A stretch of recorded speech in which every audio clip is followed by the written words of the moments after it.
ባለፈው ሳምንት ያየነው የሐዋሳ ኢንዱስትሪያል ፓርክ በመንግስት የተገነባ ነው። ዋጃን እዚህ ያለው ኢንዱስትሪያል ፓርክ ግን በግል የተገነባ ነው። በሳይዝ ደረጃ ስትወስዳቸው ሐዋሳና ይሄ ይተካከላሉ።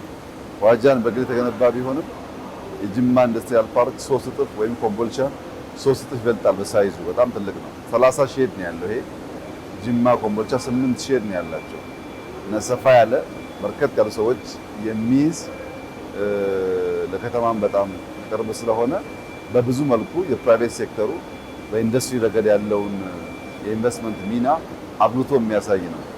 ያም ሆኖ ግን ከአጓ በኋላ ጨርቃጨርቅ ላይ ቤዝ ያደረገው ምርታችን አጓ ሲበለሻሽ ትንሽ ተነቃቅፎ ነበር። ያን ለመቀየር ዳይቨርሲፋይ እናድርግ ብለን አሁን እንዳየኸው ሶላር፣ የኤሌክትሪክ ባጃጅ፣ ጫማዎች፣ ልብሶች የሚያመርት ኢንዱስትሪያል ፓርክ ነው።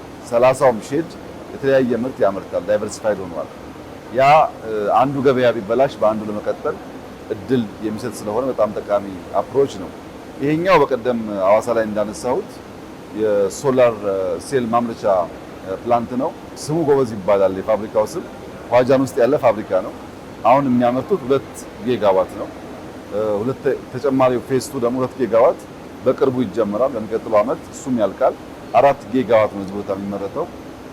ሶላር ሴል እንግዲህ በአጭር ጊዜ የጀመርነው ዓመት ገደማ ቢሆን አጠቃላይ ስራ ከጀመር አሁን በጣም እየሰፋ ነው ያለው። አሁን የሚያስፈልገን ይሄ አቺቭ ያደረግነውን ሳይሆን የሚቀሩትን ኢንፑቶች እያወቅን ባክዋርድ ሊንኬጅ እየሰራን ከሄድን አብዛኛውን ምርት በሀገር ውስጥ ለማምረት ሬር ሚነራል ስላለን ከነሱ እያመረትን ፓናል እያመረትን ከሄድን ውጤታማነቱ በጣም ያደገ ሊሆን ይችላል። አሁን የተገኘው ውጤት በጣም ኢምፕሬሲቭ ነው። ቪየትናም ያየነውን እና የተደመምንበትን ነገር በሙሉ ኢትዮጵያ ውስጥ ማድረግ ይችላል። ማስፋቱ ቀጣይ ስራ ይሆናል።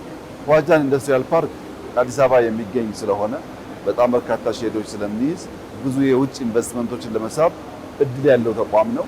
የሰሩ ስራ በጣም ኢምፕሬሲቭ ነው። የኢንዱስትሪ ስራ በሰው ኃይል ቀጠራ፣ በትራንስፖርት ሴክተር ለምሳሌ አየር መንገድ በመጠቀም ኢነርጂያችንን በመጠቀም በብዙ መንገድ ኢኮኖሚያችን ውስጥ ኢምፓክት አለው።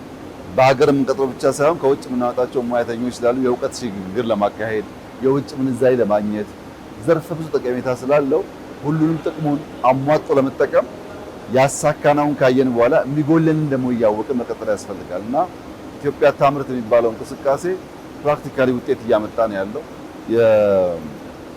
የኢንዱስትሪ ሽግሽግ እያመጣ ነው ያለው።